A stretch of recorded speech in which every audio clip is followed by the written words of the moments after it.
soir en partenariat avec la BFM, donc la Maison de l'Architecture et du Paysage du Limousin. Et on va faire un petit rappel déjà donc ce soir cette conférence. Et dans la programmation, donc vous avez, pour ceux qui sont arrivés, vous avez des petits flyers avec un QR code qui vous permet de vous connecter directement sur le site de la Maison de l'Architecture et du Limousin. Vous avez accès à toute la programmation, conférence avec la BFM. On fait aussi donc prochainement, vendredi prochain, une visite commentée, guidée par l'architecte qui a réhabilité la CAPEB, rue Porte-Ferrée. Vous aurez un accès à une visite commentée d'un beau projet biosourcé.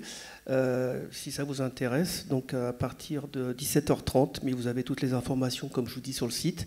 Et une prochaine programmation aussi, c'est le 18 octobre, un rendez-vous d'une rando urbaine où on se promène dans Limoges avec une visite commentée par un architecte et en partenariat avec la ville Art et Histoire. Donc si vous intéresse, je vous invite à venir nous rejoindre, bien sûr, dans ces déambulations. Et ce soir, donc, on a le bonheur d'accueillir Gilles Rago et je vais laisser la parole à la BFM. Merci. Merci à vous, merci de votre présence. Et donc merci à la Maison de l'Architecture de nous proposer ce cycle de conférences. Nous accueillons ce soir, beaucoup d'entre vous le connaissent déjà, Gilles Rago, donc, qui est historien de l'art, spécialiste en architecture, pour nous présenter une personnalité incontournable de l'histoire de l'architecture et de l'histoire de l'art en général. Donc Le Corbusier, je laisse la parole à Gilles Rago. Merci. Merci beaucoup pour votre accueil. Merci à tous d'être présents.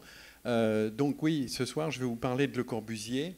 Et j'ai sous-titré cette intervention « Le Corbusier, une œuvre irréductible ». Pourquoi ce titre ? Parce que souvent, Le Corbusier fait l'objet d'avis très tranchés pour, contre, fascistes, communistes, totalitaires. Enfin, il a droit à toutes les étiquettes. Mais moi, je travaille sur Le Corbusier depuis maintenant 50 ans.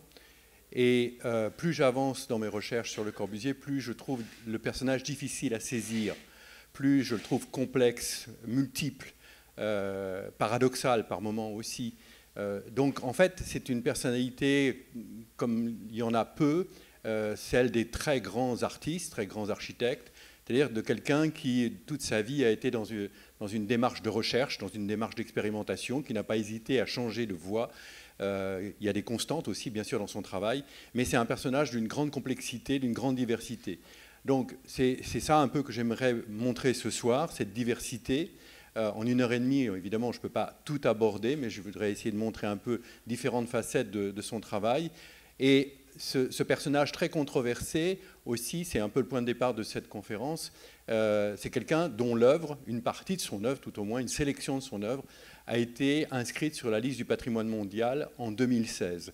Donc c'est une forme d'aboutissement aussi pour le travail qu'il a pu faire. Donc c'est entre ces deux éléments, ce caractère irréductible et cette reconnaissance internationale que je voudrais présenter Le Corbusier ce soir, en tout cas certains aspects de son travail. Donc commençons par le début. Le Corbusier est né à La Chaux-de-Fonds, pas hier, mais il y a 138 ans. C'est le 6 octobre, c'était la célébration hier de sa naissance. Et ça fait 60 ans qu'il est décédé, il est mort en 1965. On le voit, Charles-Édouard Jeanneret, voilà, c'est le plus petit des deux, est né dans une famille, je dirais, pas modeste, mais en tout cas, ce n'est pas une famille de la grande bourgeoisie, loin de là. Le père de Le Corbusier, qui s'appelle alors Charles-Édouard Jeanneret, c'est son vrai nom. Le père de Le Corbusier est un graveur sur montre, parce qu'on est à La Chaux-de-Fonds. La Chaux-de-Fonds, ce n'est pas une très grande ville. En 1887, il y a environ 18 000 habitants. Aujourd'hui, il n'y en a même pas 30 000, donc ça n'a pas beaucoup progressé. Mais c'est quand même une ville importante, parce que c'est une ville riche. C'est la capitale de l'horlogerie suisse. Et donc, il y a, de ce fait, à La Chaux-de-Fonds, des gens qui ont beaucoup de moyens, qui peuvent avoir une action de mécénat et qui vont notamment financer la création d'une bibliothèque importante, bibliothèque qui servira non seulement à Charles-Édouard Jeanneret, mais à d'autres jeunes de La Chaux-de-Fonds pour acquérir une culture importante. C'est une bibliothèque de qualité. Et c'est aussi un endroit où sera financée une école d'art dont bénéficiera le futur Le Corbusier. Donc c'est une ville qui a des moyens et d'ailleurs un certain nombre de ces mécènes confieront à Charles-Édouard Jeanneret, qui ne s'appelle pas encore Le Corbusier, prendra ce nom de Le Corbusier en 1920 pour ses travaux d'artiste et d'architecte, lui confieront assez tôt des commandes. Il aura sa première commande de maison à 17 ans.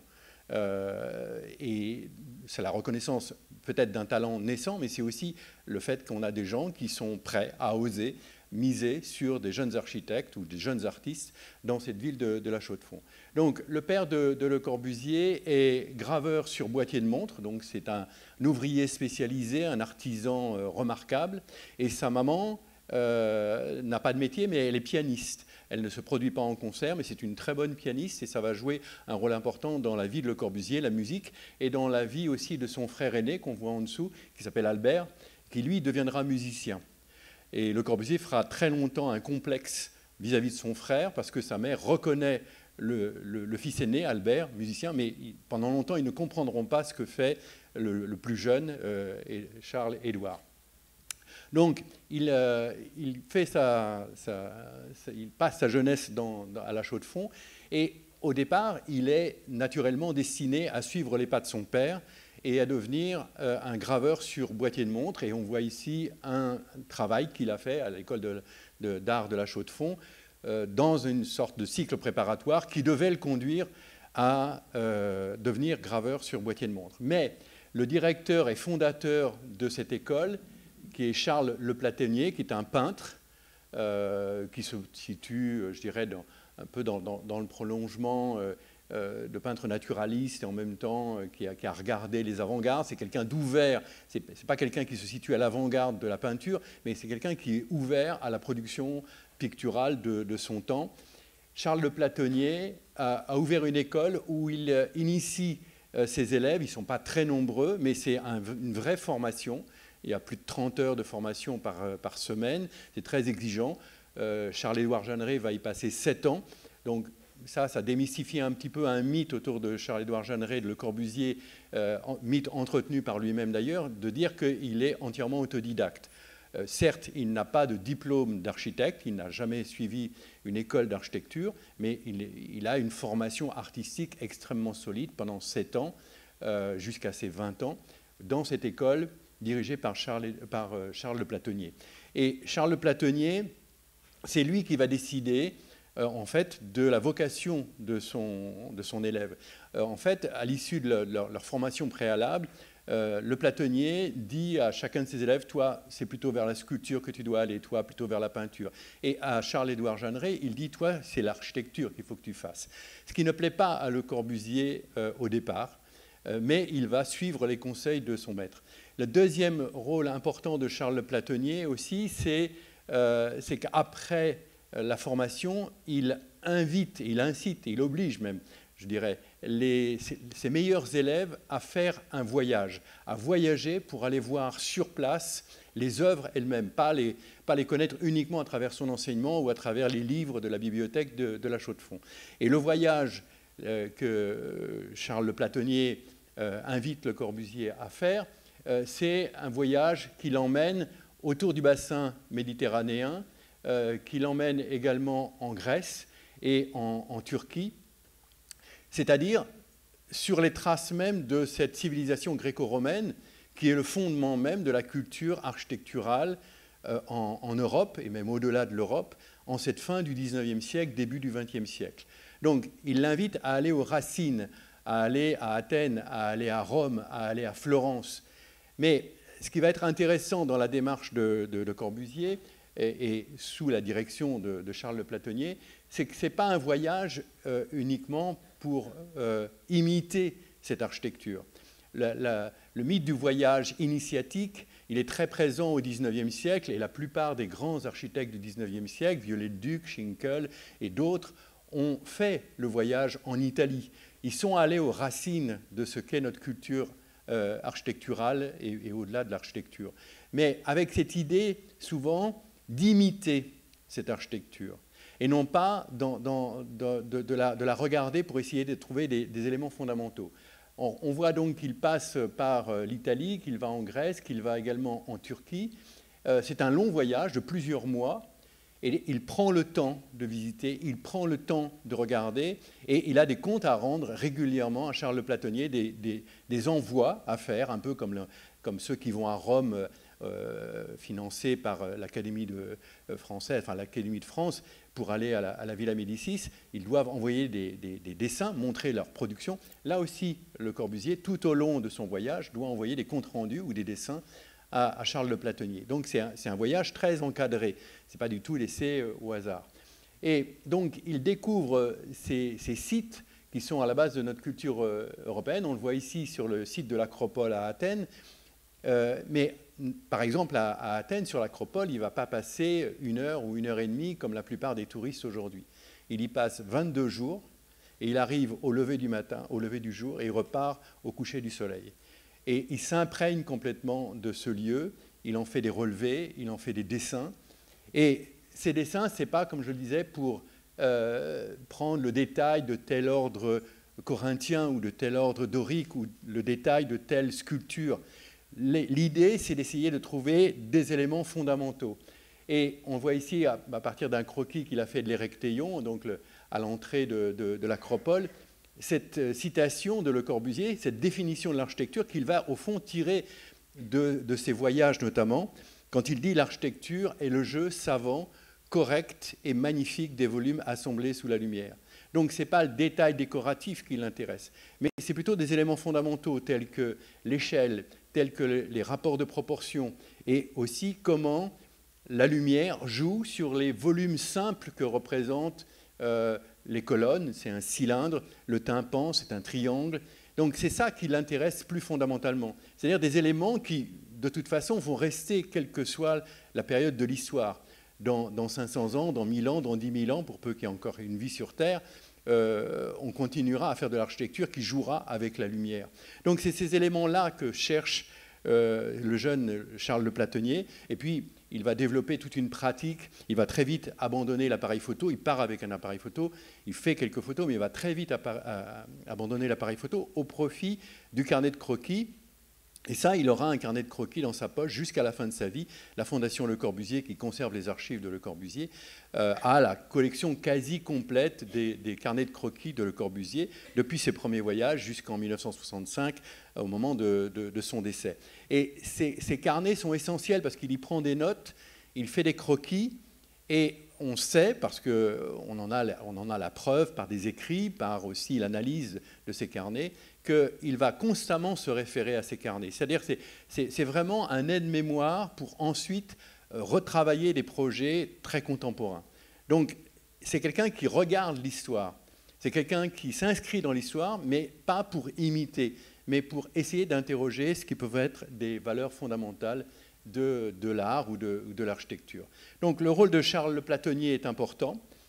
Le Corbusier a lui-même entretenu ce mythe d'un parcours autodidacte, mais en fait, il a plusieurs grands maîtres dont il va tirer le maximum. Charles Le Platonnier est probablement le premier.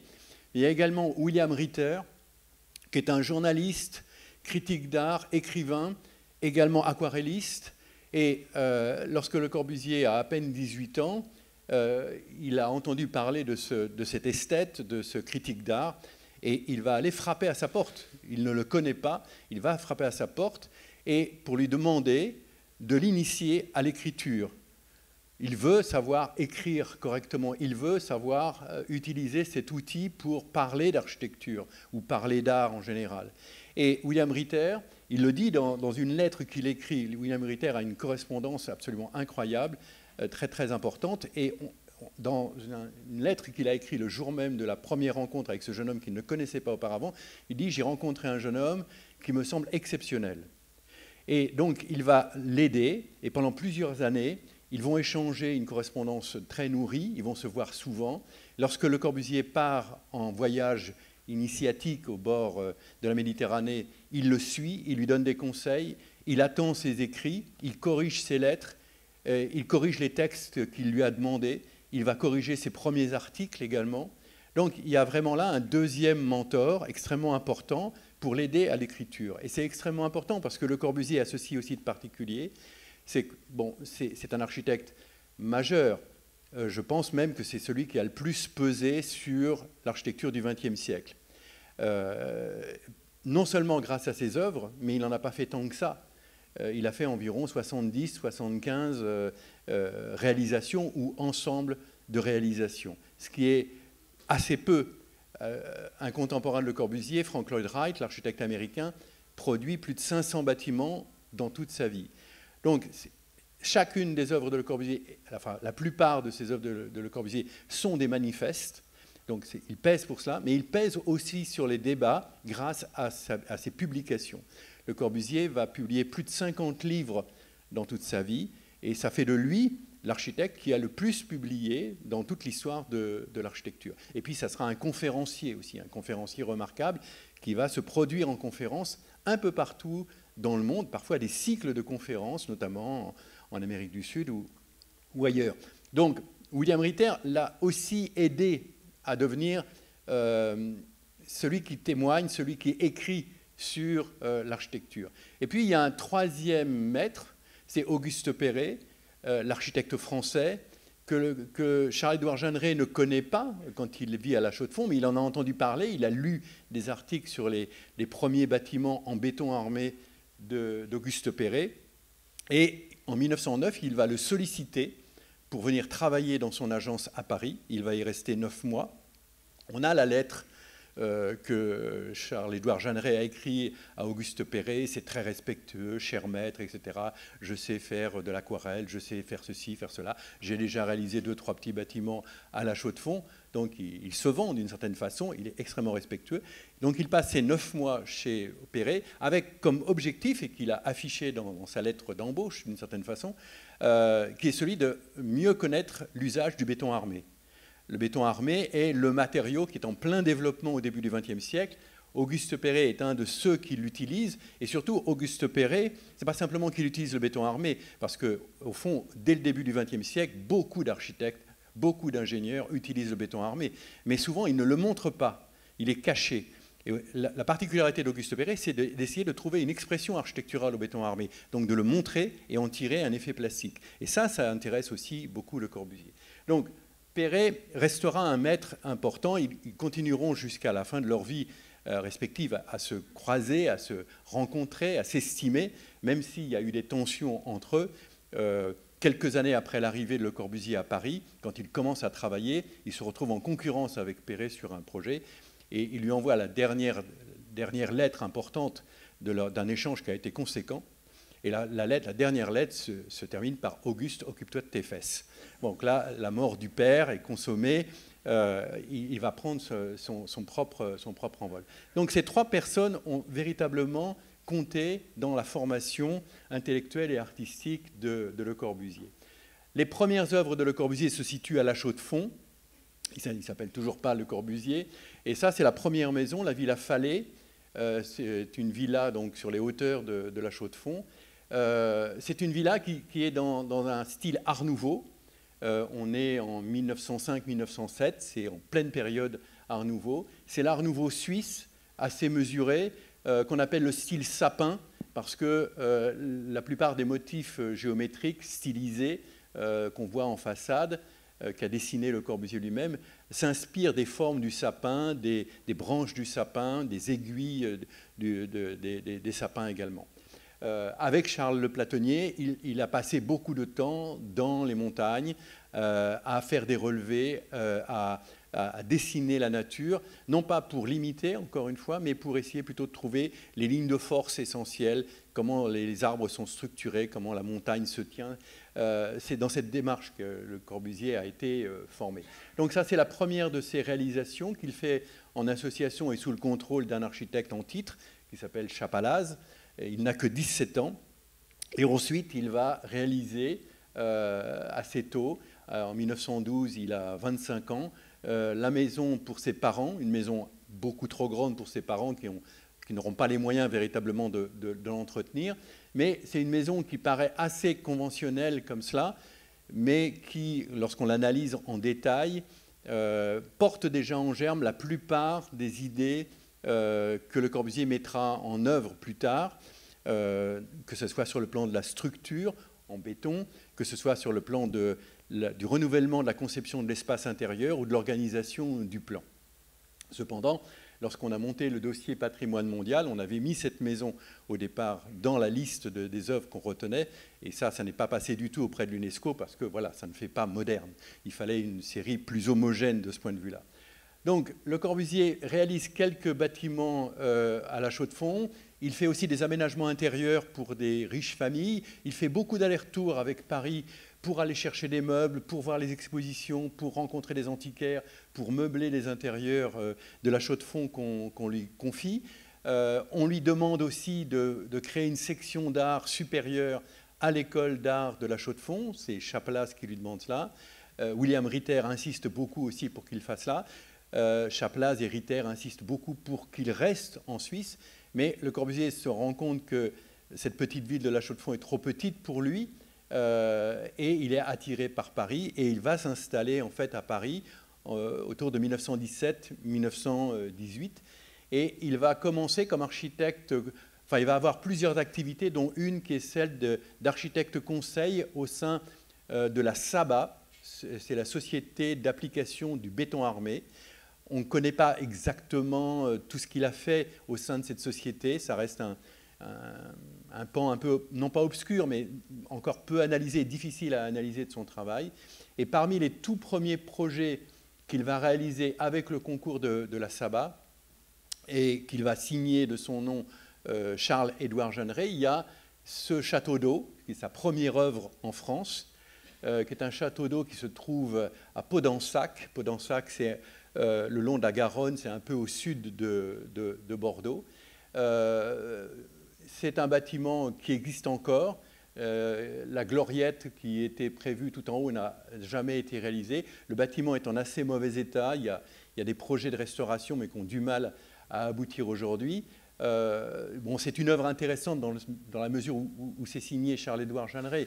Mais honnêtement, voilà, ce n'est pas une œuvre d'architecture exceptionnelle. Il n'y a que la signature. Et si vous allez à Podensac, il vaut mieux s'intéresser aux bouteilles de Lillet, dont Podensac est le lieu de culture, je dirais. Donc, il commence par ses travaux et lorsqu'il arrive en France, il rencontre aussi un peintre, Amédée aux Enfants, qui est un peintre cubiste, mais qui cherche à faire évoluer la peinture cubiste. Et Charles-Édouard Jeanneret, qui a fait de la peinture, mais pas énormément, qui a fait beaucoup d'aquarelles, va se lier d'amitié avec Amédée aux Enfants, et Amédée aux Enfants va l'initier véritablement à la peinture contemporaine, et ensemble, ils vont travailler pour créer ce qu'ils appellent une peinture puriste, j'y reviendrai, qui est une sorte de prolongement du cubisme, et en même temps qui s'en détache. Avec Amédée aux Enfants, Charles-Édouard Jeanneret, et avec Paul Dermet. Paul Dermet, c'est un poète qui est dans la mouvance surréaliste, Dada. Ils vont créer une revue qui s'appelle L'Esprit Nouveau. Alors j'aime bien ces trois photos parce qu'on voit des personnages jeunes, c'est-à-dire qu'ils créent cette revue, ils ont à peu près le même âge, ils ont 35 ans. Ce sont des jeunes artistes pleins d'enthousiasme. Quand on pense Le Corbusier, on voit un monsieur déjà assez âgé, un maître respectable ou pas respectable, je ne sais pas. En tout cas, on voit quelqu'un établi. Alors que là, c'est vraiment des jeunes qui ont envie de bousculer l'académisme et qui ont envie de porter un nouveau message. Ils choisissent comme nom à leur revue L'Esprit Nouveau, qui est un nom qu'ils empruntent à Apollinaire, qui en 1918 a écrit un texte sur l'esprit nouveau des poètes, avec cette idée pour Apollinaire de promouvoir l'invention d'une nouvelle forme d'écriture fondée sur les sonorités, qui se détachent des règles très belles de la poésie classique, mais qui veut inventer autre chose, qui cherche aussi à allier la poésie avec la calligraphie. Donc c'est l'idée surtout de rompre avec l'académisme, de rompre avec les idées toutes faites. Il va y avoir 28 numéros de cette revue, de 1920 à 1925, et c'est une revue qui porte un message. Et voilà, qu'est-ce que c'est que cet esprit nouveau? Dans le numéro 1, en 1920, ils définissent leur projet, ils disent « Une grande époque vient de commencer, car toutes les formes de l'activité humaine s'organisent enfin selon le même principe. Alors, quel principe, justement? Il y a plusieurs principes retenus par ces trois hommes. Le premier, c'est un principe de questionnement. La pratique de l'architecture, à la fin du 19e, début du 20e et même encore jusqu'à la Seconde Guerre mondiale, notamment au sein de l'École des Beaux-Arts, c'est une pratique de projet par imitation. C'est-à-dire qu'on a élevé l'architecture classique au plus haut niveau. C'est une architecture qui est jugée parfaite et donc indépassable. Et l'idée de l'architecture, de l'enseignement de l'architecture à ce moment-là, c'est d'imiter ce passé prestigieux, sorte d'être limité par ce plafond de verre. Donc, on crée des œuvres de grande qualité, toute l'architecture classique est d'une grande richesse, mais toujours à l'intérieur du même système de pensée. Et donc, l'idée de ces jeunes artistes, c'est de ne plus travailler par imitation du passé, mais par questionnement. En 1900, le professeur de théorie de l'École des Beaux-Arts, Julien Gadet, parle d'une conception a priori, c'est-à-dire la conception du projet par imitation. Et donc, eux, ils refusent ça. C'est-à-dire que l'idée, c'est pas quand un architecte a un projet, admettons un hôpital ou une école, c'est pas de copier ce qui a déjà été fait, mais c'est de se demander qu'est-ce que c'est qu'un hôpital ? Quelles sont les fonctions de l'hôpital? Qu'est-ce qu'on fait dedans? Comment ça se passe? Comment les différentes parties doivent être reliées entre elles? Et donc d'essayer d'apporter des réponses adaptées à des questions bien posées. Donc c'est une démarche très rationaliste au lieu d'une démarche fondée justement sur la reproduction de modèles jugés parfaits. C'est un changement de paradigme absolument essentiel et donc qui lutte contre toutes les formes d'académisme. Deuxièmement, donc, c'est refuser l'académisme. L'Académie en architecture a été créée en 1671 par Colbert, donc sous le règne de Louis XIV. Et comment est constituée l'Académie? L'Académie est constituée d'architectes de l'époque du XVIIe de renom exceptionnel, qui ont pour mission de définir ce qu'est l'architecture, en définir les règles, ensuite de contrôler l'enseignement de l'architecture et de contrôler la production de l'architecture, en tout cas les commandes royales, les commandes de l'Église, etc. Donc en fait, c'est un système complètement sclérosé. On édicte ce qui est la bonne architecture, on contrôle l'enseignement pour la reproduire, cette bonne architecture, et on contrôle la production pour qu'elle soit appliquée. Eh bien, le propos de l'esprit nouveau, c'est de lutter contre toute forme d'académisme, toute forme de système sclérosé comme celui-ci. Et enfin, il y a un autre principe aussi, qui est un principe de sélection et d'économie. Ce sont des gens qui sont très marqués par la pensée darwinienne sur l'évolution des espèces, et l'évolution des espèces qui amène à ne conserver que ce qui est parfait, ne conserver que ce qui est parfaitement adapté au problème qui est posé. Et donc, l'idée, c'est, grâce à la machine, grâce aux technologies modernes, c'est d'appliquer ce principe de sélection pour ne retenir que ce qui est parfait par rapport à la question qui est posée. Donc, principe de sélection et principe d'économie, et économie ici avec un E majuscule, ce n'est pas uniquement l'économie budgétaire, c'est économie, toujours apporter la meilleure réponse possible avec le moins de moyens possible. Donc, c'est toujours tenir très, très haut cette équation qui va conduire, notamment sur un plan esthétique, à se débarrasser de tout ce qui paraît inutile dans l'architecture, en particulier le décor. Bon, le décor peut avoir une utilité, mais en tout cas, dans leur esprit, ça va être un des points qui va être retiré. Alors, cette revue de l'Esprit Nouveau, elle parle de peinture, elle parle de sculpture, elle parle de beaucoup de choses, et elle fait appel à des artistes que l'on voit ici, ou bien elle parle de ces artistes, donc des gens comme Picasso, Juan Gris, Greco, Picabia, Dada. Il y a même des articles sur Ingres. En sculpture, il y a moins d'articles sur la sculpture, mais il y a beaucoup d'articles sur Lipchitz, qui est un sculpteur cubiste d'origine slave, qui s'est installé à Paris. Il y a des articles de musique aussi.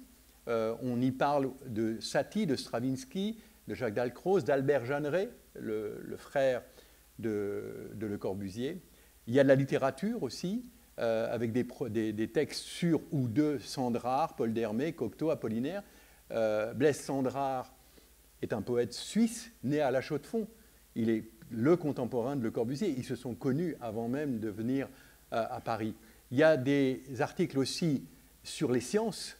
Il y a des articles notamment sur Einstein et notamment sur la théorie de la relativité. J'en reparlerai sur la question de la relation de l'espace et du temps. Et puis, évidemment, il y a beaucoup d'articles d'architecture avec les premiers textes de Le Corbusier.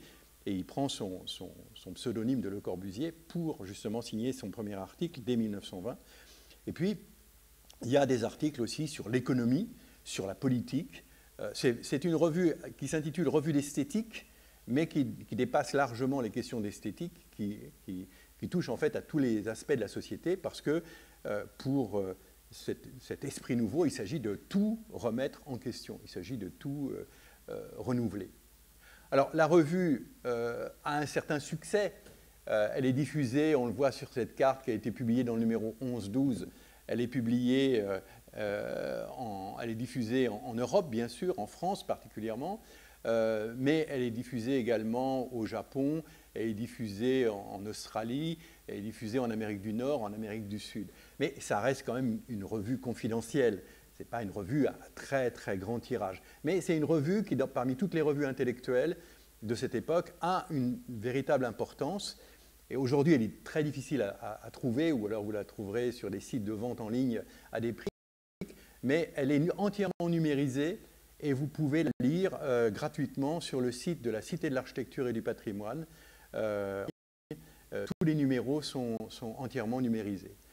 En France, elle est diffusée assez largement, d'abord beaucoup à Paris, mais aussi en province et dans les colonies. Et j'ai remarqué qu'il y avait un diffuseur à Limoges aussi, c'est les Messageries du Courrier du Centre, la veuve Dunker et Richard, je ne sais pas si vous connaissez cet établissement, mais donc il y avait un diffuseur de la revue L'Esprit Nouveau ici à Limoges.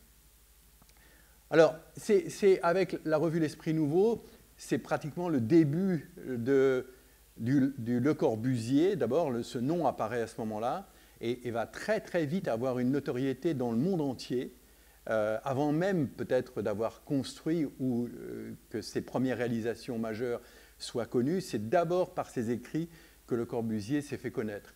On peut d'ailleurs remarquer sur sa carte d'identité française, sa première carte d'identité, il est naturalisé français en 1930, que a donc nom Charles-Édouard Jeanneret, dit Le Corbusier, voilà, profession homme de lettres. Vous voyez, il ne se présente pas comme architecte, mais il se présente comme homme de lettres, ce qui montre l'importance qu'il accorde à ce travail de publication, de diffusion de l'architecture. Bon, il fait à peu près 1,75 m de haut, il a les cheveux gris, il a les yeux verts, comme moi, mais c'est les seuls points communs qu'on a. Et ce que j'aime bien aussi, c'est à la rubrique teint, il a le teint naturel. Je pense qu'on n'oserait même plus quand même faire ça sur une carte d'identité en France aujourd'hui. Alors, donc, la revue L'Esprit Nouveau va nourrir son premier livre important, Vers une architecture, mais il en publie énormément. Il en publie, je le disais, donc une cinquantaine, ce qui est tout à fait considérable. Et ces ouvrages abordent tous les aspects de la création d'un architecte, depuis, je dirais, la petite cuillère, l'objet d'art décoratif, le mobilier, l'aménagement intérieur, mais l'architecture aussi, l'urbanisme, et on peut aller même jusqu'à l'aménagement du territoire. Donc, il a une vision très, très large, très globale, avec une très grande cohérence entre toutes ces échelles de projets. Justement, quand on regarde une des caractéristiques du travail de Le Corbusier, c'est qu'il puise sans arrêt dans son propre travail.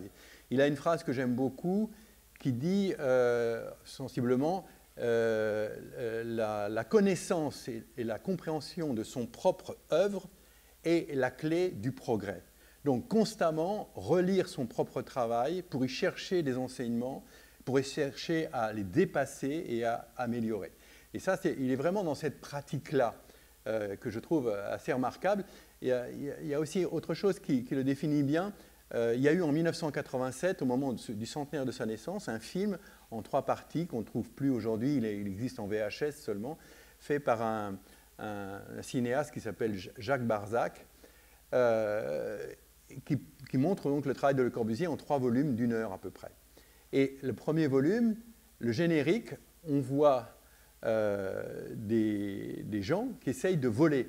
On est au début du XXe siècle, donc ils se mettent des ailes sur les bras, ils se mettent au bord d'une falaise et ils sautent. Bon, je ne vous dis pas le résultat, mais l'idée, c'est que tant qu'on a essayé de voler en imitant les oiseaux, on n'y est pas arrivé. Quand on s'est posé les questions autrement, pour savoir comment combiner la vitesse avec un certain design de l'avion, là, on a trouvé la solution. Donc, c'est en se posant des bonnes questions et non pas en cherchant à imiter qu'on peut arriver à faire évoluer et à trouver des solutions. Et pendant le générique, on entend Le Corbusier qui dit sensiblement « Chaque matin, je me lève dans la peau d'un imbécile qui a sa journée pour progresser un peu, pour essayer de s'en sortir. » Et ça aussi, c'est vraiment une de ces attitudes, c'est-à-dire ce travail de remise en cause, de questionnement permanent.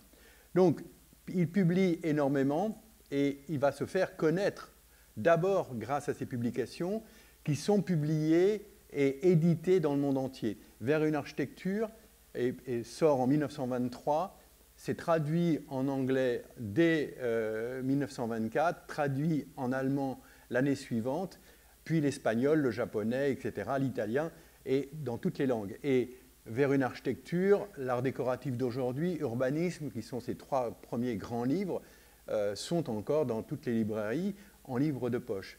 Donc il y a toujours cette présence de Le Corbusier en tant que théoricien de l'architecture. Et lisez Le Corbusier, c'est ouvert à toute personne. Il n'y a pas besoin d'être architecte ou historien de l'art pour comprendre la pensée de Le Corbusier.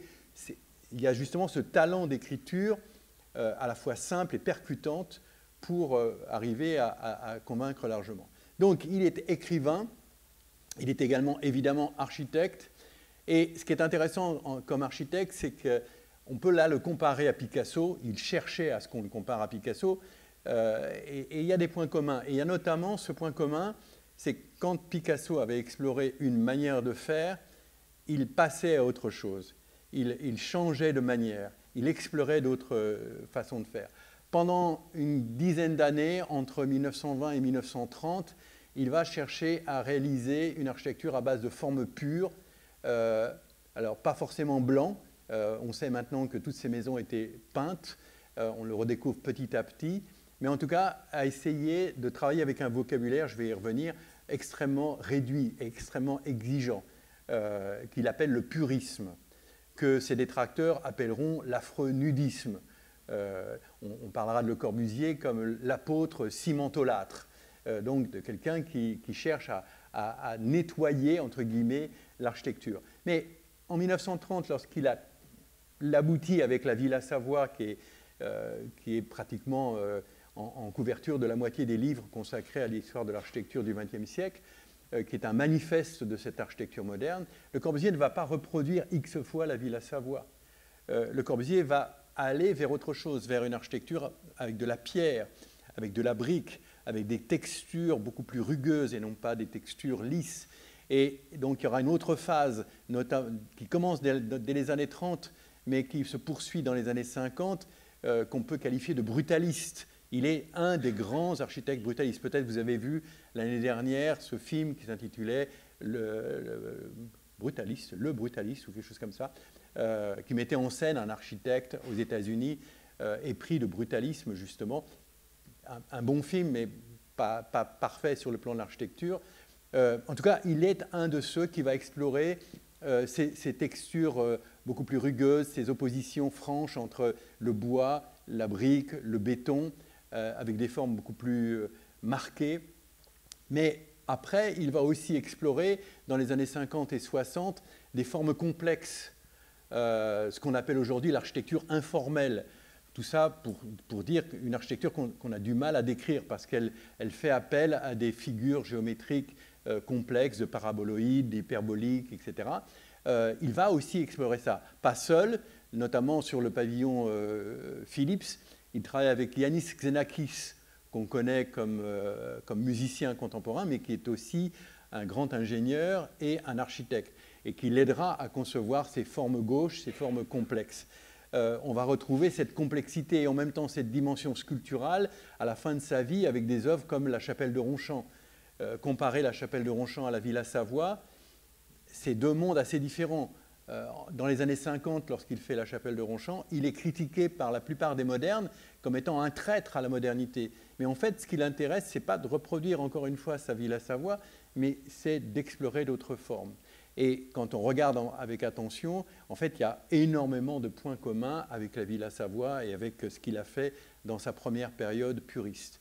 Et à la fin de sa vie, il continue cette exploration de formes, je dirais, plus sculpturales, et notamment dans le travail qu'il fait en Inde, avec ici la Villa Chodhan, à Ahmedabad, où il joue sur les pleins et sur les vides, où il joue sur des oppositions très franches entre les formes, avec des matériaux assez bruts de décoffrage. On voit aussi sur le palais de l'Assemblée qu'il fait à Chandigarh, la capitale du Nouveau Pendjab, entre 1951 et 1964.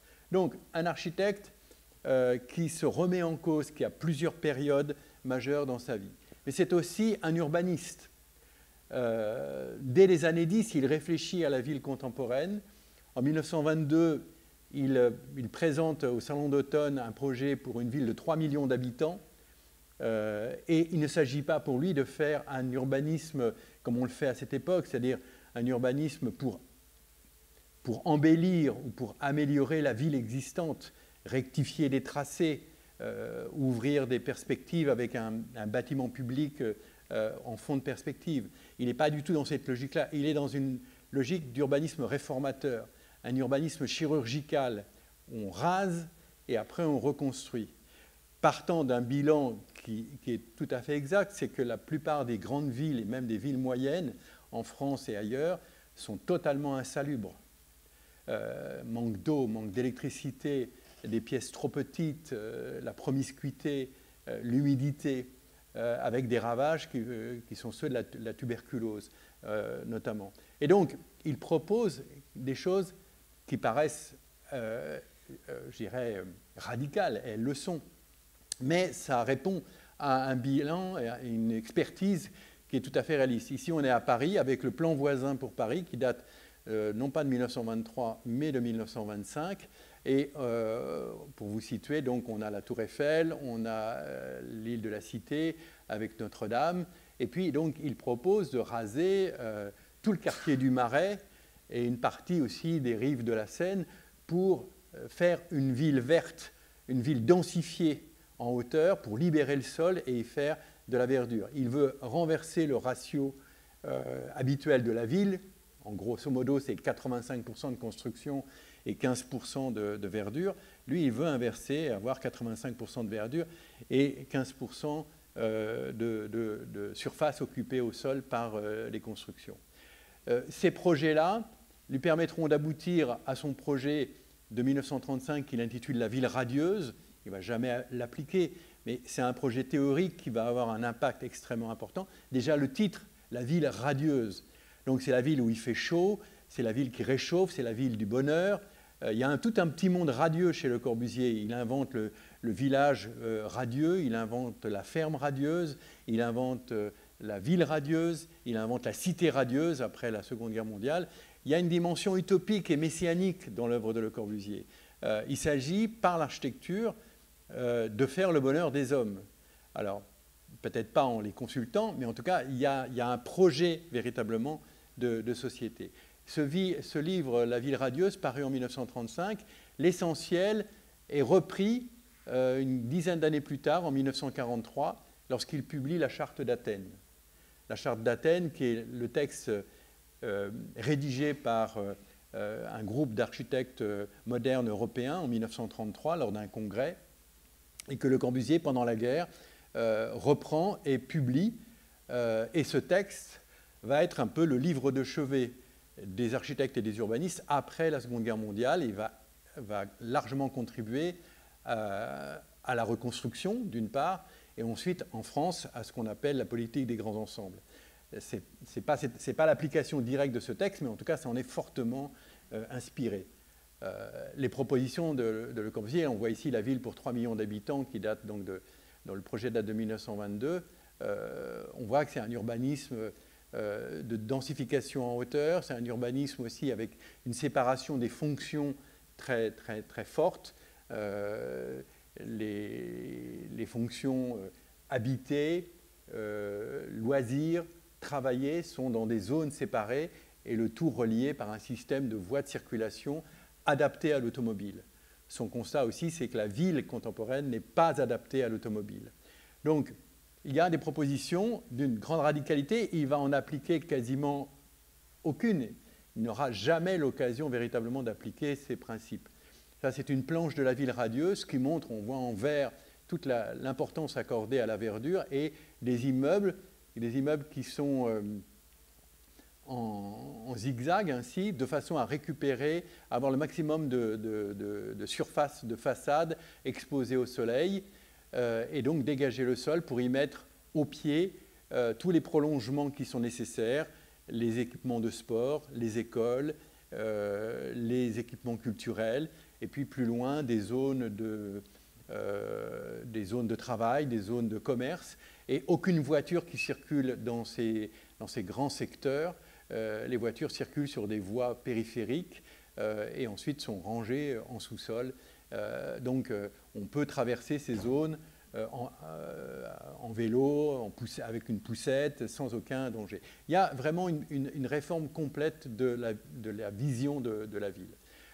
Il aura une opportunité d'appliquer ces idées en France. On lui confie après la guerre la reconstruction du quartier de La Palisse, donc, qui est un quartier périphérique et qui est en même temps le quartier du port commercial de La Rochelle. Ce plan n'aboutira pas pour de multiples raisons qu'on pourrait expliquer, mais ça serait un peu long. En tout cas, c'est un manque d'investissement de travail de sa part et c'est une réticence très très forte des Rochelais vis-à-vis des idées que propose Le Corbusier. La seule occasion qui lui sera donnée d'appliquer ces principes d'urbanisme, c'est en Inde, à Chandigarh, où Nehru lui confie la construction d'une nouvelle capitale pour le Pendjab, après la partition du Pendjab en deux au moment de l'indépendance de l'Inde. Une partie du Pendjab se retrouve au Pakistan, une autre partie en Inde, donc il faut une nouvelle capitale. Et Le Corbusier va proposer une ville qui reprend certains principes de la ville radieuse, de la Charte d'Athènes, mais adaptée aussi au contexte indien. Et voilà un des quartiers, toute petite partie de cette ville. Et pour m'y être promené, je vous assure qu'on peut. C'est une ville qui aujourd'hui, où il y a 2 500 000 habitants à peu près. On peut facilement traverser toute la ville en restant dans la verdure, comme on le voit ici, et ne jamais croiser une voiture ou un camion. Donc, il est écrivain, architecte, urbaniste, il est peintre aussi. Donc, il a été formé à la peinture par le Platonnier, par William Ritter, par Amédée aux enfants. Et avec aux enfants, donc, leur idée, c'est d'avoir une peinture dite puriste, à partir de formes pures, à partir de formes géométriques simples, le cercle, le carré, le triangle, le rectangle. Et c'est une peinture qui reste figurative, qui ne va pas vers l'abstraction, mais une peinture figurative où tous les objets représentés le sont à partir de ces formes primaires. L'idée d'Amédée aux enfants et de Le Corbusier, c'est de penser que ces formes primaires, le cercle, le triangle, le carré, le rectangle, nous parlent à nous tous de la même façon. Quel que soit notre âge, quel que soit notre sexe, quelle que soit notre culture, quelle que soit notre religion, l'endroit où on est né, qu'on soit chinois ou français, elle parlerait à nous-mêmes de la même façon. C'est une utopie, mais c'est le point de départ. Et donc, en travaillant à partir de formes primaires, aux enfants et Le Corbusier cherche à développer une peinture qui se veut universelle, compréhensible par tous. Et c'est exactement la même chose en architecture. C'est là aussi un des fondements importants de son œuvre, c'est avoir une portée universelle. Le Corbusier est né en Suisse, il est naturalisé français, il a fait l'essentiel de son œuvre en France, mais sa pensée, sa théorie, c'est à l'échelle de la planète. Et il ne travaille pas pour les Français, il ne travaille pas pour les Suisses, il travaille pour l'homme moderne. Alors, Le Corbusier donc, est peintre aussi, il consacre souvent la moitié de sa journée, soit le matin, soit l'après-midi, à la peinture, et le reste du temps, il est dans son atelier, un petit atelier rue de Sèvres, dont je vais vous montrer quelques éléments. Donc ça va rester toute sa vie un élément important. Il va peindre jusqu'à la fin de sa vie. Aujourd'hui, il a une cote correcte, mais il n'est pas considéré comme un des grands peintres du XXe siècle. Il est également sculpteur. Alors, il ne sculpte pas lui-même. On voit à gauche un personnage qui s'appelle Joseph Savina, qui est un sculpteur breton. Le Corbusier qu'on voit à droite dessine des cartons. Savina les sculpte.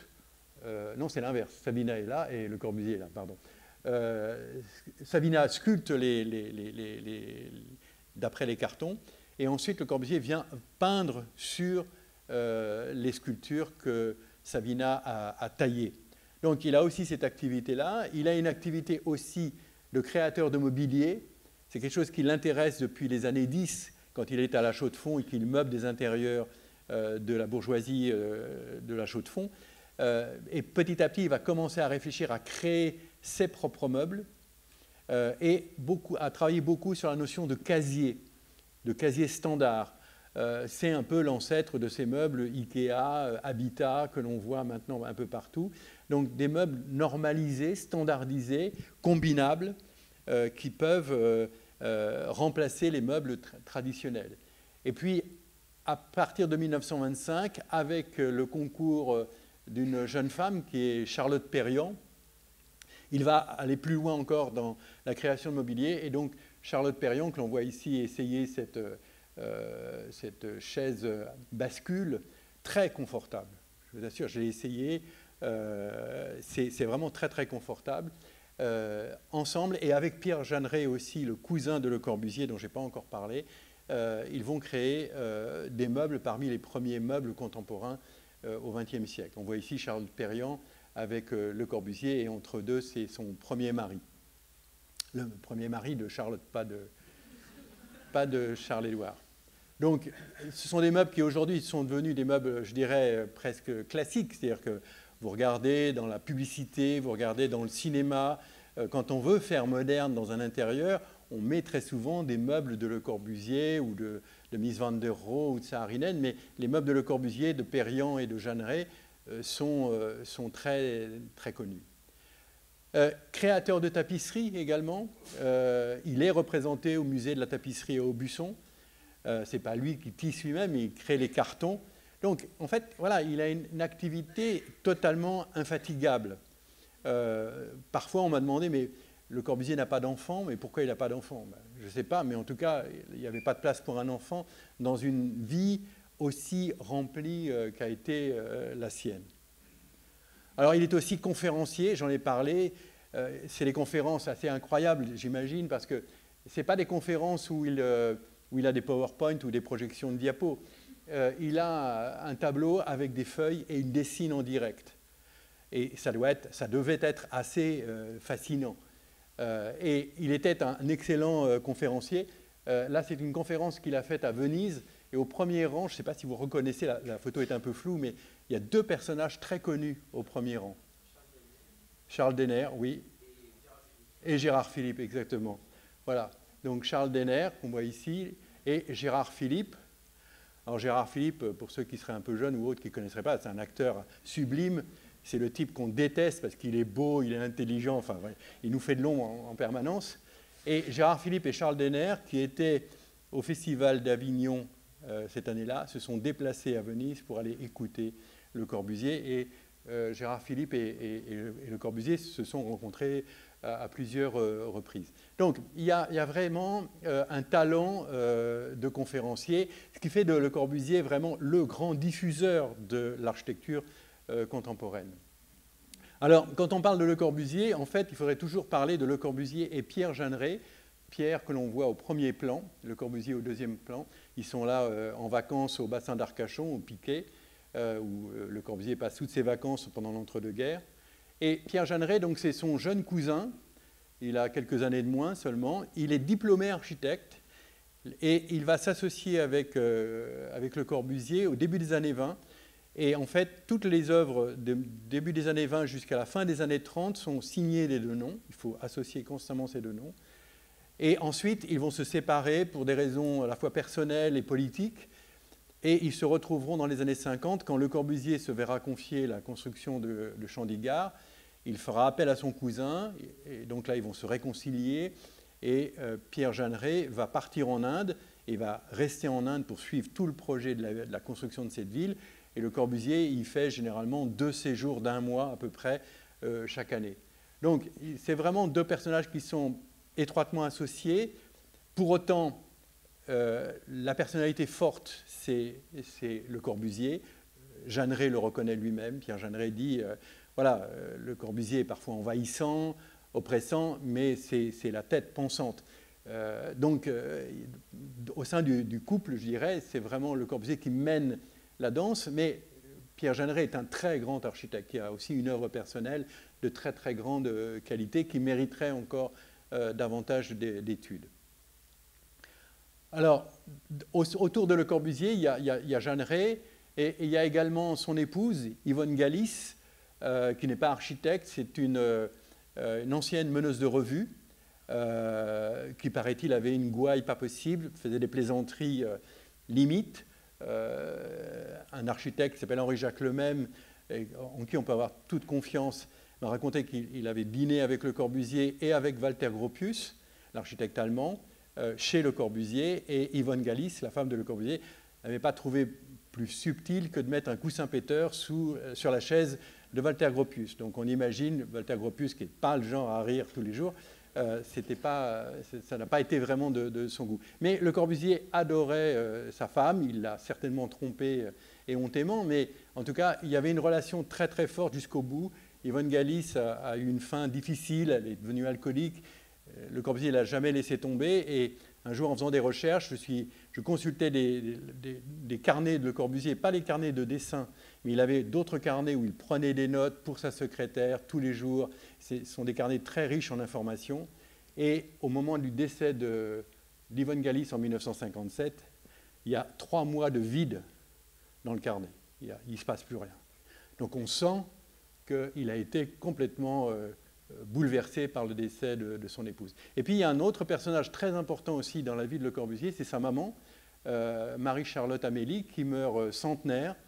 Et très intéressant parce qu'il entretient une relation très, très fournie, très proche avec sa maman. Il lui écrit, pas chaque jour, mais presque, donc ça fait une correspondance qui a été publiée, qui est très très riche en informations. Et on y sent aussi un homme qui a envie de reconnaissance auprès de sa mère, qui n'a Dieu au départ que pour son frère aîné, le musicien, et qui ne comprend pas ce que fait Le Corbusier. Donc il lui écrit des lettres en disant « Voilà, j'ai décroché tel projet, et puis tu sais, il y a un ministre qui est venu pour inaugurer. » Enfin, on sent qu'il a un besoin de reconnaissance. Mais en tout cas, c'est une relation très, très riche et très utile pour nous en tant qu'historiens. Alors maintenant, quel est le poids de Le Corbusier dans cette histoire de l'architecture du XXe siècle? 1900 n'est pas une date clé dans l'histoire de l'architecture. 1900, c'est la continuité du XIXe siècle, avec notamment à la fin du XIXe siècle l'éclectisme, donc cette manière d'imiter le passé, tous les passés possibles. C'est plus uniquement d'ailleurs l'architecture classique, l'architecture d'origine gréco-romaine, mais on imite un peu tous les styles, et on voit en 1900 les 2 grands pavillons de 1900, c'est le Petit Palais et en face le Grand Palais, donc avec ses colonnes, avec ses chapiteaux ioniques, avec son décor qui est directement inspiré, lointainement bien sûr, mais de l'architecture grecque. On voit ici en 1927 un bâtiment qui est de Charles Le Maresquier, qui est le Cercle national des armées, qui montre la permanence de cet académisme dans l'enseignement, et Le Maresquier est un des grands enseignants de l'École des Beaux-Arts, et dans la production architecturale. C'est un bâtiment que Le Corbusier déteste, il s'est exprimé dessus. Un autre exemple pour montrer la permanence de cette architecture, c'est-à-dire dans quel contexte Le Corbusier fait ses propositions, c'est à Bordeaux, la Bourse maritime, qui date, vous voyez, du début des années 20. Cette bourse maritime, on pourrait la déplacer de quelques centaines de mètres, la mettre au milieu de la place faite par Gabriel, et elle ne déparerait pas. Il y a une continuité stylistique entre le XVIIe siècle et le XXe siècle qui est totale. Et la même année à Bordeaux, ou juste à côté à Pessac, Le Corbusier, alors ce n'est pas le même programme évidemment, mais Le Corbusier propose des maisons ouvrières. Et vous voyez la rupture, on est dans l'avant-garde, au sens militaire du terme. Hein. C'est-à-dire, l'avant-garde, c'est les soldats qu'on envoie au devant des troupes pour aller voir où est l'ennemi, et c'est eux qui prennent des risques. Et le risque peut être mortel. Pour les artistes, heureusement, souvent, ça n'est pas mortel.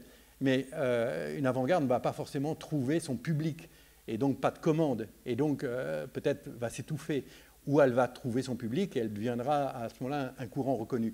Là, en faisant des maisons de ce type-là, en 1925, alors que le goût général des Français, c'est encore cette architecture, Le Corbusier prend le risque de ne jamais trouver de commanditaire. Et donc, ils ne sont pas nombreux en France à oser aller aussi loin dans le dépouillement, dans la recherche d'une nouvelle architecture, d'un esprit nouveau. Donc, Le Corbusier est en rupture avec les codes, et au début des années 20, la maison La Roche, qu'on voit sur la gauche, la maison Jeanneret, pour son frère Albert sur la droite, représente un manifeste architectural étonnant. Aujourd'hui, si j'essayais de vous montrer un exemple d'une architecture aussi radicale par rapport à 2025, j'aurais beaucoup de mal. Des maisons comme ça en 1923-1925, il y en a 4-5 dans le monde, pas plus. On est vraiment dans l'hyper avant-garde. Donc des formes géométriques pures, des toits traditionnels remplacés par un toit terrasse, des fenêtres en hauteur remplacées par des fenêtres en longueur, une structure de poteaux en béton, une première quête de dématérialisation qui ira plus loin en ouvrant au maximum des grandes baies vitrées, la surélévation des bâtiments sur des pilotis. Voilà quelques-uns des principes de cette architecture. Alors Le Corbusier l'explique bien justement dans une de ses conférences.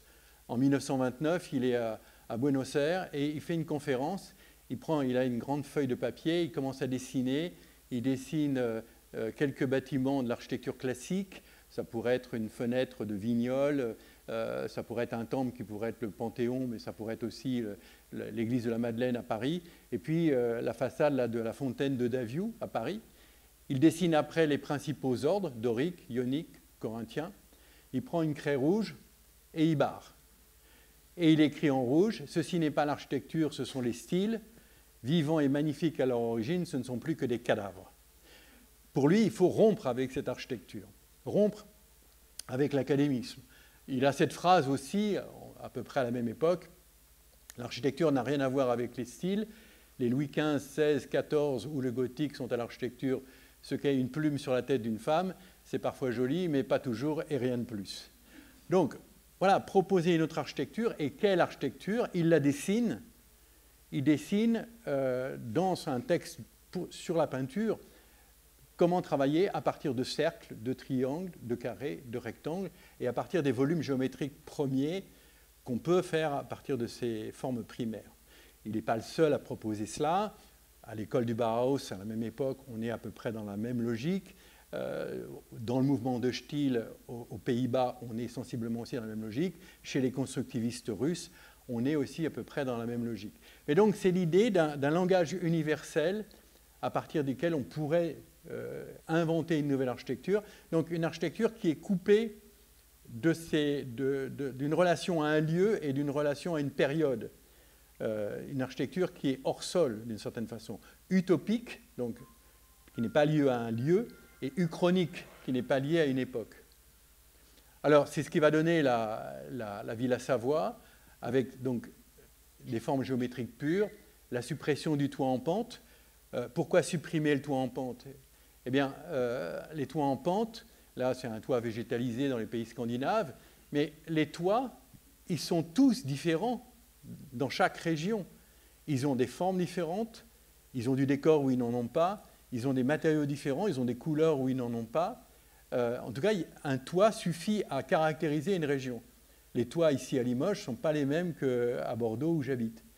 Et donc, en s'attaquant à la forme du toit, en le remplaçant par le toit terrasse, Le Corbusier veut supprimer un élément identifiant d'un temps et d'une culture et d'un lieu, au profit d'une architecture universelle. On le voit bien dans ses dessins, dans un autre de ses livres, qui est un livre important d'ailleurs. Voilà une maison traditionnelle. C'est une forme pure, hein, c'est un rectangle ou un parallélépipède surmonté d'une toiture, mais il faut supprimer la toiture pour que la forme pure apparaisse véritablement. Donc en supprimant le toit en pente, Le Corbusier supprime un élément identifiant d'une période ou d'une région. De la même façon, dans le même temps, il pousse à monter l'architecture sur des pilotis. Pourquoi? Pour des raisons sanitaires. Le sol est humide, il y a des petites bêtes, etc. Mais pas uniquement. En surélevant sur des pilotis, vous pouvez installer la forme pure sur n'importe quel terrain. Le terrain n'a plus d'importance. Si le terrain est en pente, vous faites des pilotis de tailles différentes, vous rétablissez l'horizontale et vous pouvez poser votre architecture. Donc, c'est s'affranchir même des caractéristiques topographiques du terrain. On est bien là dans une démarche universaliste. Donc, ça donne cette architecture qui est la même en France, en Belgique.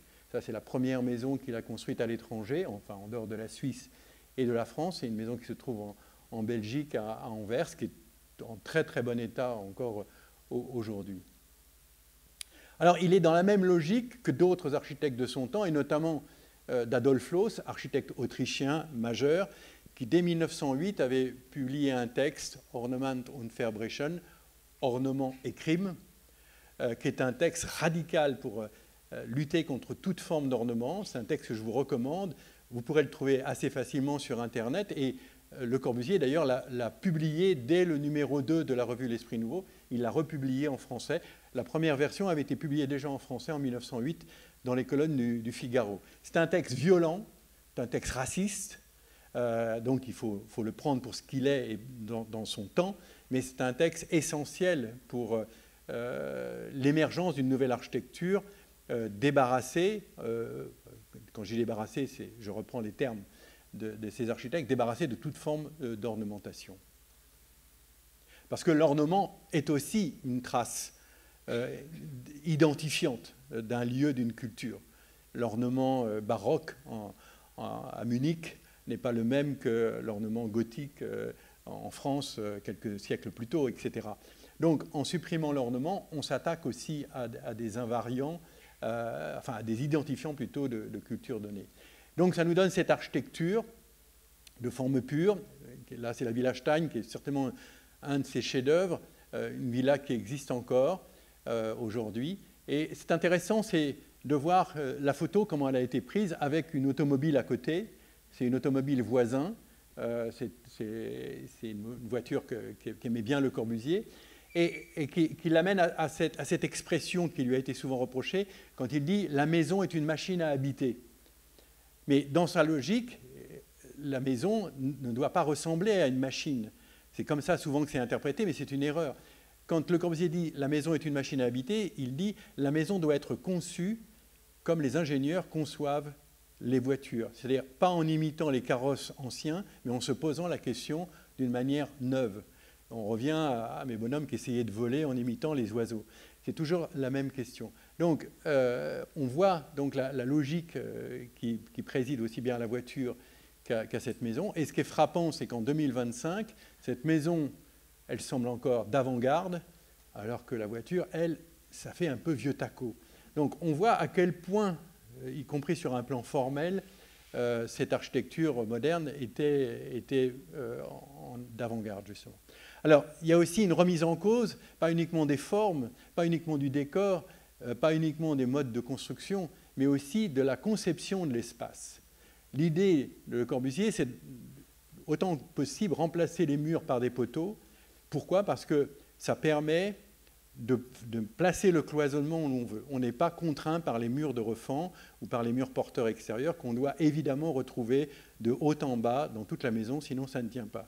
Et donc les poteaux permettent d'avoir une plus grande liberté de conception du plan, c'est ce qu'il appelle le plan libre.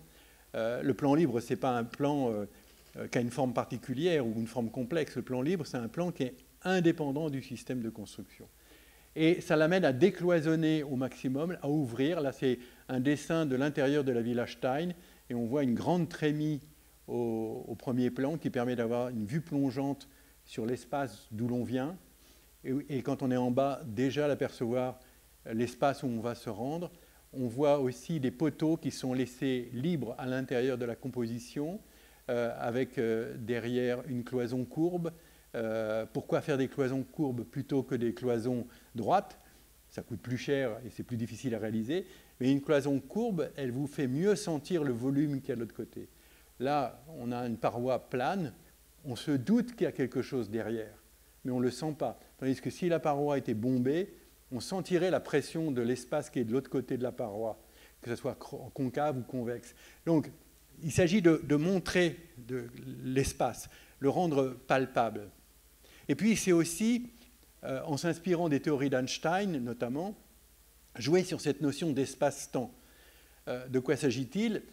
Dans l'architecture, on se promène toujours, que ce soit dans l'Antiquité ou aujourd'hui. Mais jusqu'au XXe siècle, l'architecture, elle est surtout faite pour être vue frontalement avec un axe de symétrie. C'est la règle principale de toute architecture classique, avec quelque chose d'important au fond de l'axe de symétrie. L'autel dans une église, le trône du pape, là où il reçoit ses invités, ou le roi, etc. Dans l'architecture moderne, l'idée, c'est de mettre en scène les mouvements. Et donc, l'idée, c'est que, on le voit ici avec cette vue de la Villa Guillette, vous montez l'escalier, vous arrivez donc sur le palier, vous vous retournez, et là, avant d'aller dans le salon qui est au bout, vous avez un couloir à emprunter, mais vous voyez, la chambre qui est à gauche a une paroi courbe, en forme de queue de piano. Et donc, vous sentez ce volume. Et au fur et à mesure que vous allez vous déplacer, vous allez voir ces volumes se déformer, et vous allez avoir des vues plongeantes. Alors là, maintenant, c'est un peu noir, mais on a des vues plongeantes. Là, c'est très impressionnant dans cet escalier. Et donc, c'est mettre en scène le mouvement, le déplacement, pour qu'on ait une vue changeante de l'espace. Vous êtes assis sur votre siège, vous avez une vue unique de cet amphithéâtre. Moi, là, j'ai une certaine vue de l'amphithéâtre, mais si je me mets à me déplacer, je vois l'amphithéâtre se déformer. On voit très bien ça au cinéma ou à la télévision avec les caméras qui sont accrochées à des bras articulés. Donc l'espace se déforme au fur et à mesure qu'on se déplace. Et donc j'ai une vision enrichie de l'espace. C'est la même chose avec une sculpture en ronde-bosse. On la regarde sous un angle, mais si on tourne autour, on la découvre sous toutes ses faces. Et donc c'est en mouvement qu'on va découvrir. Et donc la perception de l'espace est liée à la notion de temps et à la notion de mouvement. Ils ont emprunté ça à des scientifiques comme Poincaré, un mathématicien français, Einstein, qui ont travaillé sur ces données. Et dans cette idée d'un espace qui se déforme en permanence, la couleur joue un rôle important aussi. Parce que la couleur va créer des premiers plans, des arrière-plans. Elle permet de mieux sentir les volumes. Voilà ce que dit Jean Badovici, qui est un architecte théoricien important de cette époque. Il dit que les différentes couleurs doivent exprimer les dimensions de l'espace-temps. Pour s'en rendre compte, on peut faire une expérience. Vous allez à Stuttgart et vous allez visiter cette maison, cet immeuble de Le Corbusier. C'est deux appartements séparés là. Alors c'est deux appartements identiques. On voit ici la limite entre les deux. Cet appartement-là a été restauré dans ses couleurs d'origine. Et cet appartement-là, qui est le même, a été laissé en blanc pour en faire un espace d'interprétation. Et quand on se promène à l'intérieur, c'est intéressant de regarder les mêmes espaces en blanc et le même espace coloré. Là, c'est au-dessus de la cage d'escalier. Donc, on devine les volumes grâce au camailleux de blanc et de gris. Mais quand on passe dans la maison d'à côté, on a le même escalier et on voit bien que la couleur structure l'espace, structure la profondeur. On a tous fait l'expérience chez soi un jour de prendre de la peinture ou du papier peint et de repeindre un mur dans une pièce. La perception qu'on en a est complètement changée.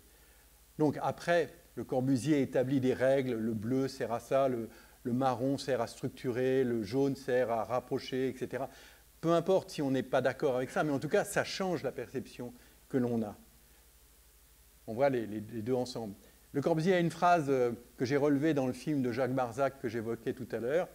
Il dit « Vous pouvez, par la couleur, apporter une variété extraordinaire et vaincre des obstacles. Quand parfois vous avez des éléments gênants, vous pouvez, par la polychromie en jouer, les mettre soit en valeur, soit les écraser d'une chiquenaude ou d'un violent coup de poing. Vous le peindrez de sombre ou d'éclatant, n'est-ce pas? Et vous allez attirer l'œil comme un vrai prestidigitateur ou comme un grand comédien, là où vous avez envie de le conduire, si bien que le visiteur sera lui-même étonné de voir combien il a de liberté dans une chose, en somme, très comprimée, son logis. Donc, comment utiliser la couleur, non pas pour vendre des mètres carrés qui n'existent pas, mais pour donner une impression d'espace. Donc, Le Corbusier travaille beaucoup avec la couleur et avec cette notion d'espace-temps. On le voit ici à l'intérieur de la galerie de tableaux de la Villa La Roche. On voyait l'extérieur tout à l'heure, comment la couleur sert là aussi à structurer l'espace, à accuser les profondeurs, suivant le propre code couleur de Le Corbusier. Alors, cette volonté d'universalité qui passe par le dénuement, la suppression du décor, etc., elle va très loin, puisque dans les années 50, Le Corbusier a créé son propre système de mesure, le modulor, fondé sur à la fois une suite mathématique, une suite de Fibonacci. Vous prenez une mesure, vous l'additionnez à la deuxième, ça vous donne la troisième, etc., et calé sur les proportions du corps humain. Et donc, pour lui, ce modulor, entre nombre d'or et suite mathématique, devait remplacer le mètre, étalon, ou bien toutes les autres formes de mesures qu'il y a dans le monde. Il y a des centaines ou des milliers d'unités de mesure différentes dans le monde. Donc, il voulait harmoniser la création, y compris dans le monde pratique, par l'utilisation du modulor. Tout ça fondé sur un personnage qui est à peu près de sa taille, un peu plus grand, un personnage d'1,82 m, dont le bras culmine à 2,26 m. Autant vous dire que je ne suis pas au modulor, mais donc, à partir des années 50, tous ces dessins seront dessinés ainsi au modulor. C'est aussi, là encore, cette idée d'une architecture universelle. Et d'ailleurs, il l'exprime, parce que Le Corbusier a énormément voyagé. Et donc, il ne raisonne pas en fonction d'un pays, mais à l'échelle de la planète. Le Corbusier n'est pas un écologiste, mais il a une vision globale de l'architecture et des problèmes de l'urbanisme. Il dit « élargissement du problème, les frontières tombent et tous les sites nous sont connus, seul l'homme subsiste entier avec des clairs besoins et une poétique plus élargie. » Et il ajoute encore « la Terre est petite, vous savez exactement de quoi elle est faite, elle n'a plus de mystère, vous avez vu exactement les blocs de glace du pôle Nord. » En fait, par ses voyages en bateau, en voiture, en avion, etc., il a pris conscience de cette petitesse de la Terre et il veut apporter des réponses globales. Et puis, toute cette recherche, elle est d'abord au service de quelque chose qui est la question de l'habitat. Le Corbusier fait le constat, il n'est pas le seul, mais il est vraiment un des premiers et un de ceux qui le dit le plus fort, il fait le constat de la situation lamentable dans laquelle vivent les Français, les Européens et beaucoup ailleurs aussi, au début du XXe siècle. Là, on est porte d'Italie au début du XXe siècle. Je dis bien porte d'Italie, on est dans Paris. Et Paris est entièrement enserré par des taudis, par des roulottes ainsi. Le centre-ville de Paris est également extrêmement insalubre. Et c'est par rapport à cette situation dramatique que Le Corbusier, on voit les chiffres, 80 décès par an pour 10 000 habitants en Hollande, 153 décès pour 10 000 habitants en France dans les années 20. Et notamment, c'est les ravages de la tuberculose. Et donc, dans Vers une architecture, Le Corbusier explique comment faire une nouvelle architecture. C'est une méthode de travail. Et les deux derniers chapitres sont intéressants. L'avant-dernier, c'est un chapitre consacré à des maisons ouvrières, à des maisons en série. Il nous dit, voilà, je vous ai expliqué comment on fait de l'architecture, et maintenant, pourquoi on va faire de la nouvelle architecture? Pas simplement pour un projet artistique, mais pour répondre à une question essentielle qui est la question de l'habitat du plus grand nombre, qui est dans une situation épouvantable. Et donc, il y a ce chapitre sur les maisons ouvrières, et puis le dernier chapitre s'appelle « Architecture ou révolution ». Et Le Corbusier n'est pas ni un fasciste, ni un communiste. J'emploie ces deux termes parce que c'est des étiquettes qu'on lui colle souvent. Il dit autant faire la révolution architecturale. Il ne propose pas de faire une révolution politique ou économique. Faire la révolution architecturale, ce serait offrir au plus grand nombre une architecture nouvelle qui permette de vivre dignement. C'est l'objet même de la cité Frugès à Pessac entre 1925 et 1927. C'est l'objet aussi de sa proposition à l'exposition des arts décoratifs de 1925. Il est le seul à proposer un projet d'un immeuble, ça c'est un appartement type d'un immeuble nouveau, un immeuble villa qu'il propose à cette époque-là. Il est le seul au cours de cette exposition dont on fête le centenaire. Il va y avoir deux expositions remarquables à Limoges. Hein. Il y en a une en cours sur la céramique, mais il y en a une qui ouvre, je crois, c'est le 18 octobre, au Musée des Beaux-Arts, sur l'art déco à Limoges. Et là, donc, il est le seul à faire une proposition pour s'attaquer à ce problème du logement. Voilà, c'est un appartement type d'un projet d'immeuble villa. Il empile ces villas articulées autour d'un grand jardin intérieur, donc des appartements de qualité. Et sur le toit, il y a des services collectifs. Il y a des crèches pour les enfants, il y a des magasins coopératifs pour acheter à bon prix. Donc, offrir au plus grand nombre des services que chacun ne pourrait pas s'offrir. Ce modèle, il l'a vu, je passe un peu vite parce que je vois que le temps est passé déjà, il a trois sources d'inspiration. La principale, il la trouve là, dans ce couvent qui est à côté de Florence, la Chartreuse d'Emma. Vous voyez qu'autour du cloître, il y a des petites maisons. Ces petites maisons, elles sont en forme de L et elles sont articulées autour d'un jardin. Et autour de ce cloître, dans cette chartreuse, vivent les moines prieurs, ceux qui sont consacrés à une discipline intellectuelle et religieuse. Et puis le reste de la communauté qui vit dans l'autre partie, elle est, je dirais, inscrite dans le siècle, elle produit de la chartreuse, elle prépare les repas, et on leur livre les repas. Vous voyez, là, une porte, et à côté, il y a une petite fenêtre. En fait, c'est un passe-plat pour qu'on leur livre les repas, et puis quand ils ont le temps de manger, ils récupèrent leur plateau, et ils n'ont pas à préparer le repas, et ils ne sont pas dérangés pendant leur prière ou pendant leurs études. Et là, pour lui, il a une forme de révélation. Il y va en 1907, ce n'est pas lui qui prend cette photo, mais c'est une photo à peu près de l'époque, et il écrit à sa maman, parce qu'il écrit toujours à sa maman. Il dit « Je suis allé hier à la Chartreuse, j'y ai trouvé la solution de la maison ouvrière type unique, seulement le paysage sera difficile à retrouver. » C'est vrai que le paysage est assez merveilleux. Mais comment ce jeune type qui a 20 ans, qui a 2-3 constructions à son actif, comment est-ce qu'il peut oser dire « J'ai trouvé la solution de la maison ouvrière type » ? Parce qu'il sait analyser cela et il se dit ces appartements en L autour d'un jardin, c'est une bonne idée conceptuelle. Et puis le fait qu'ils puissent bénéficier des services du reste de la communauté, l'équilibre entre le collectif et l'individuel. Il n'y a aucune visée collectiviste là-dedans. Mais cet équilibre entre l'individuel et le collectif, et il met toujours l'individuel en premier, elle est essentielle chez Le Corbusier. C'est l'article 1 de la Charte d'Athènes, assurer l'équilibre entre l'individuel et le collectif. Comment l'individu peut profiter des services que lui offre la collectivité, comment la collectivité peut aider l'individu. Cette idée de respect. Vous voyez qu'on est loin d'un personnage totalitaire. Et cette recherche, elle va aboutir en fait avec la Cité radieuse à Marseille, des appartements traversants en duplex. Il faut les visiter pour se rendre compte des qualités de cette architecture et qui bénéficient,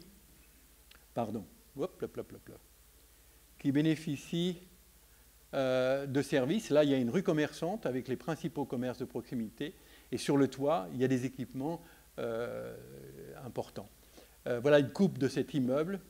Les appartements sont desservis par des rues intérieures.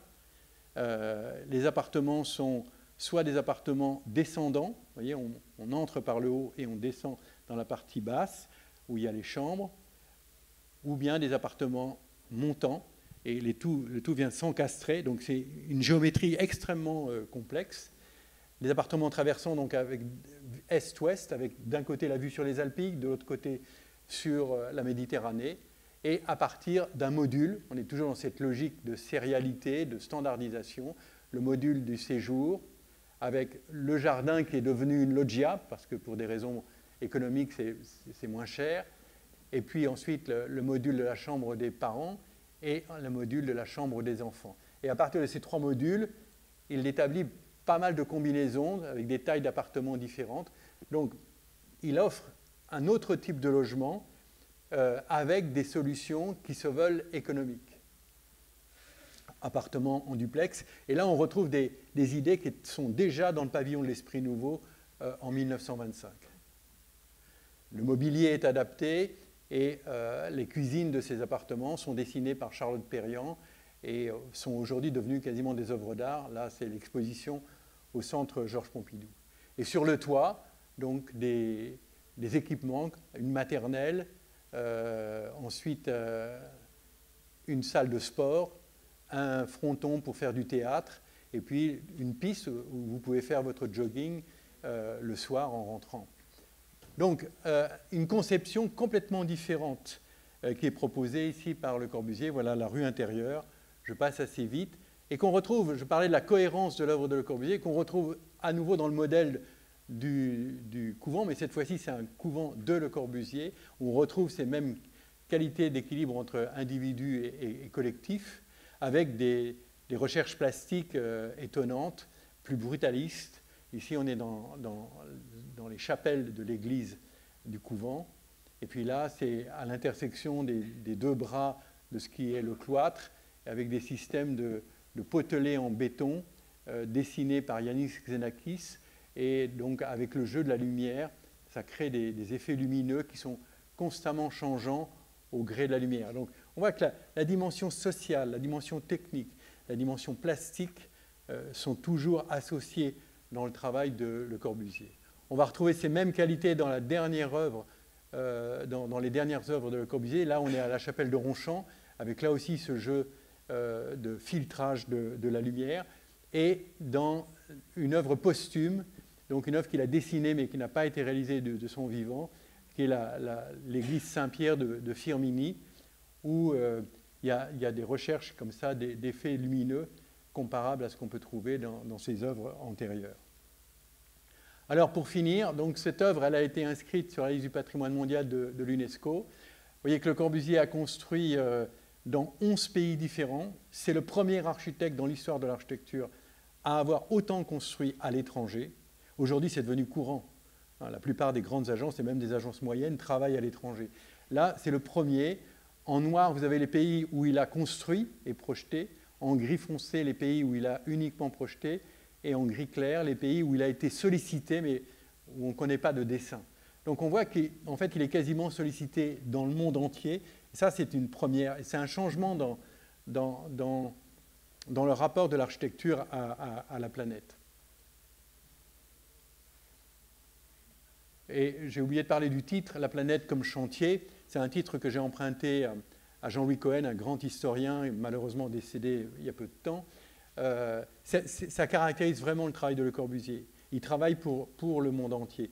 Et donc, son œuvre doit être considérée à cette échelle. C'est pourquoi le dossier d'inscription sur la liste du patrimoine mondial a été très difficile à faire passer. Moi, je pensais qu'on allait y arriver très rapidement. En fait, il a fallu 3 propositions et ça a duré 13 ans. Pourquoi? Parce que l'UNESCO a cette logique. Qu'est-ce que c'est qu'une œuvre d'art universelle? Pour l'UNESCO, c'est une œuvre d'art qui est profondément inscrite dans une culture et dans un pays. Il y a cette logique de pays très très forte. Or, l'œuvre de Le Corbusier et des modernes en général se comprend à l'échelle de la planète. Il travaille à l'échelle de la planète, il ne travaille pas pour tel ou tel pays. Donc là, on était en rupture avec les principes de l'UNESCO. Et tout ça vient d'un atelier, je finirai par là, un atelier très modeste qui était à côté du Bon Marché à Paris, dans un couloir d'un ancien couvent, un atelier qui faisait 40 mètres de long sur 4 de large, une sorte de couloir, où les dessinateurs avaient leur planche à dessin alignée, où Le Corbusier avait un tout petit bureau de quelques mètres, de 2,26 m à peu près, sur un peu plus. Donc, et c'est là que s'est fait vraiment une sorte de révolution de l'architecture contemporaine. Il y avait une femme venue de Limoges, ou qui a habité Limoges, Mlle Jeanne-Louise Gabillon, qui a été sa secrétaire d'ailleurs dans les années 50, pour la petite histoire. Il y a un journaliste qui a écrit un article dans Le Populaire du Centre il y a quelques années sur cette expérience. Et si la vie de l'atelier vous intéresse, il y a un livre qui est excellent qui est sorti l'année dernière. Et là viennent des collaborateurs du monde entier. Voilà les pays d'où viennent les collaborateurs de Le Corbusier. Il y en a un certain nombre qui viennent de France, mais l'essentiel vient de l'étranger. On vient du Japon, on vient d'Amérique du Sud, on vient des États-Unis, du Canada, pour aller travailler chez Le Corbusier. Pourtant, on n'est quasiment pas payé. Mais passer par chez Le Corbusier, c'est extrêmement important pour toute une génération. Et pour finir, donc, Le Corbusier donc, marque son temps. La fin de sa vie, c'est en 1965. Il a l'habitude de passer ses vacances à Cap-Martin, où il s'est construit un petit cabanon qui fait partie de la liste du patrimoine mondial de l'UNESCO. Je vous assure que ça n'a pas été facile pour faire admettre ça à côté du Taj Mahal ou du Palais de Versailles, mais on y est arrivé, mais c'est au sein d'une liste d'une manière globale. Et donc ce cabanon, il domine la mer, c'est un lieu qui est assez beau. Donc on voit l'intérieur de ce cabanon. La photo est trompeuse, parce qu'on a l'impression que c'est grand, mais c'est tout petit, ça fait 2,20 m à peu près au carré. C'est là où Le Corbusier passait ses vacances avec son épouse, tous les étés après la Seconde Guerre mondiale. Et dans les années 60, Le Corbusier était très malade, fatigué, et son médecin lui avait dit « Monsieur Le Corbusier, n'allez surtout pas vous baigner en plein Cagnat à midi ». Et en fait, le 27 août, il a descendu le chemin des douaniers, il est allé à la plage, il a nagé et il a fait une crise cardiaque et il est mort là sur cette plage. Le 27 août 65, c'est pas un suicide, mais ça ressemble à quelqu'un qui dit de toute façon, on verra bien, je vais jusqu'au bout de ce que je veux. Et il a eu droit à des obsèques nationales et à un hommage national de la part d'André Malraux dans la cour carrée du Louvre, ce qui est rarissime, ce qui montre l'importance du personnage. Et Malraux fait un très beau discours qui a été enregistré. Je ne vais pas vous imiter la voix de Malraux, mais on la connaît. Mais il dit ceci notamment, il dit « Le Corbusier a connu de grands rivaux, dont quelques-uns nous font l'honneur d'être présents, et les autres sont morts. Mais aucun n'a signifié avec une telle force la révolution de l'architecture, parce qu'aucun n'a été si longtemps, si patiemment insulté. » Et c'est vrai que Le Corbusier s'est exposé, on l'a vu, par ses livres, par ses propos, par ses conférences, par ses œuvres manifestes également. Et donc, il incarne l'architecture moderne, mais en même temps, il a pris toutes les critiques de l'architecture moderne. Et donc, son travail a été récompensé donc, le 4 juillet 2016. C'était à Istanbul que ça se passait. Donc, 17 réalisations de Le Corbusier qu'on avait sélectionnées ont été inscrites sur la liste du patrimoine mondial de l'UNESCO. Le Corbusier n'a pas besoin de cette reconnaissance. Il est connu dans le monde entier. Il y a en permanence des expositions sur lui dans le monde entier. Il y en a en ce moment. Il y a des thèses tous les ans sur Le Corbusier. Voilà. Et en dehors de Frank Lloyd Wright, c'est le deuxième architecte sur lequel il y a le plus de publications dans le monde entier. Architecte, toute période confondue. Donc c'est vraiment, quoi qu'on pense de Le Corbusier et de ses propositions, c'est quelqu'un qui a profondément marqué le XXe siècle et l'architecture contemporaine. Je terminerai avec sa maxime, pleine main j'ai reçu, pleine main je donne. C'est pas simplement une belle phrase, c'est vraiment cette idée que même s'il est d'avant-garde, même s'il est en rupture, il s'inscrit dans une continuité. Et donc qu'il profite aussi de siècles et de siècles de création dont il tire lui aussi une leçon. Ce n'est pas celle de l'imitation, mais c'est une leçon quand même du passé. Voilà, je vous remercie.